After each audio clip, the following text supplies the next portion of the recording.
Yeah, two girls who were attacked by a group of about 7 to 10 men in downtown Halifax, right in Argyle Street here, and broke their nose, some serious bruises, contusions taken to them, and just kicked and beaten. Kind of what happened was the girls were walking along. So one of the men said something pretty crude towards them. They kind of like, whatever. And they said, the guy said something else to them. They ignored it.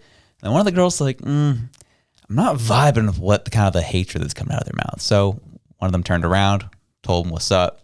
And then that's when the men just converged on them and laid the boots to them. And it was not a good situation.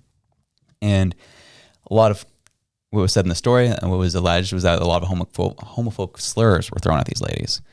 They were a gay couple, lesbian couple, that just got absolutely brutalized in the streets of Halifax. Not fair to them. Not a fan to see it. And what I thought was really interesting is a lot of these stories were said, yes, it was a group of 7 to 10 men. But if you go to the woman who was attacked, her Facebook page, she actually kind of almost put out what I would say like a police report version of what happened. And this is what I thought really caught a lot of people's attention. Was she said, as some may know, myself and my partner Tori were attacked on Saturday night by a group of 7 to 10 plus Middle Eastern men believed to be from Syria, aged 18 to 25 on Argyle Street in downtown Halifax. One particular individual wearing a red shirt with a walking boot initially made a sexually degrading comment to me. My partner Tori and this man got into a verbal altercation where this individual made several disgusting slurs, some being homophobic.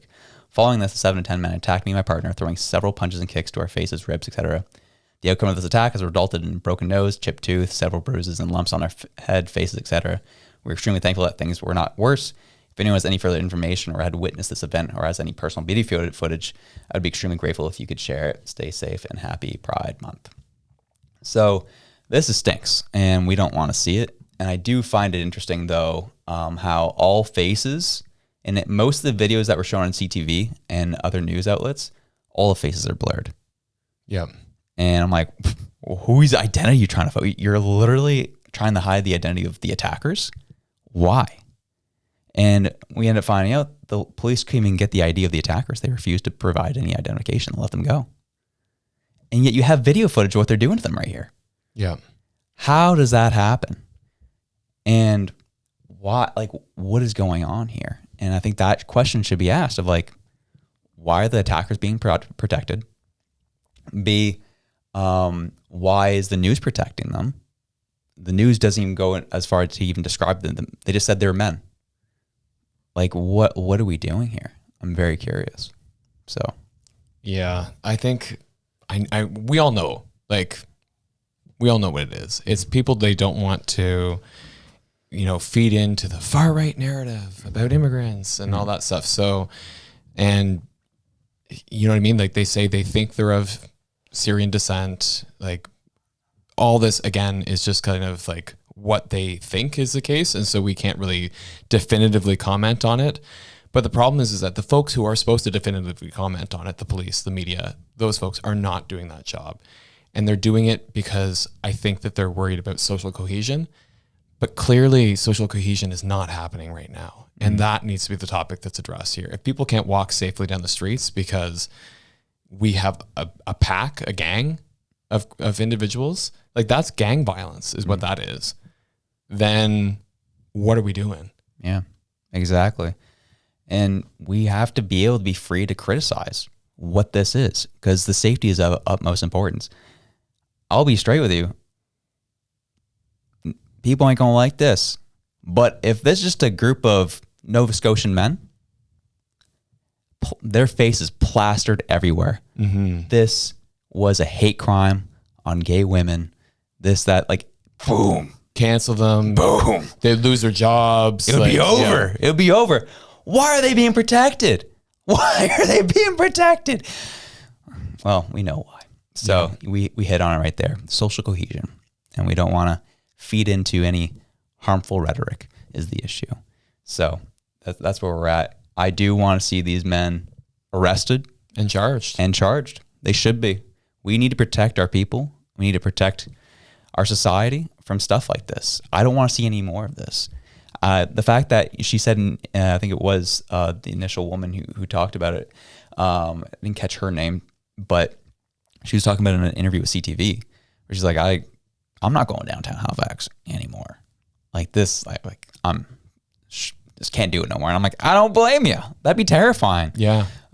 You know, like it's already hard enough for women to walk around the city at night. Like it's impossible now. Yeah. Unfortunately. So yeah, anyone got names?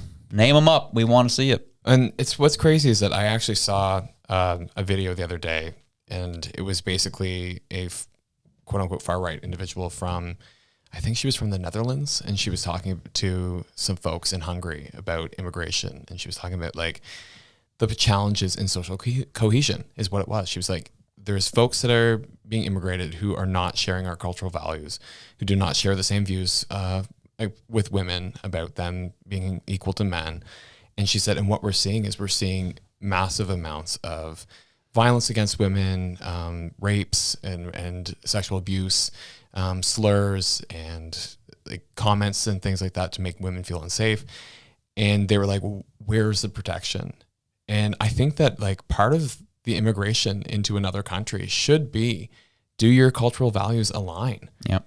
And at the very least, like if you are found to be part of like violence or being violent against the population of that area, whether they be other immigrants in that population or they be native born individuals of that country, that should be reason for pulling up your status and going, I don't know if you should really be in this country. Do you belong here? Mm-hmm. Like, I'm sorry, but not 3 strikes, you're out. Like 1 strike, you're out. Yep. Because being able to come here is a privilege. And I think that, like I said, if it's against the native born population, if it's against like other immigrant population here, I don't care. You know what I mean? It's, if you're not actively trying to make things better for folks in the country, why are you here? Yep. So that's plain and simple. It is what it is. It's a tough truth. No one wants to talk about it, especially no one wants to hear 2 white guys on a mic talk about it these days. But clearly our media failed us on this one. And people don't like the fact that we talk about these things, but this is why we have this show. This is why we're here, because these jabronis will not talk about it. Yeah. And the thing is, like, it's not racist. No. Like, that's the other part. If these were 2 brown women, it's the same thing. Yep. It doesn't change what happened. Mm-hmm. The act was still violent. The act was still hateful. It was still homophobic. It does not align with Canadian values. See ya. Yep. It's not like if these were white dudes and they immigrated, say they were Ukrainians, they came over, the same thing. Mm-hmm. Send them back. Yep. Sorry. It's nothing to do with race. It's everything to do with your privilege to be in this country. And if they were, like you said, native born Canadians, they should be thrown in jail and faces plastered everywhere, because that's unacceptable behavior and that's unsafe. Yeah, exactly. It's just about protecting the population. Exactly. Simply put. Sorry. Sorry. Not sorry. Not sorry. Can't call racist. Don't. Brains are melting. Oh no. That was electric, wasn't it? Well, we enjoyed it. Hope you did too. If you did, you can check this video out here to the top right corner, right near my window. Get over. There it is. There it is, right there. And if you liked that, you can also check this one right here. We love you. Have a good one. Peace out.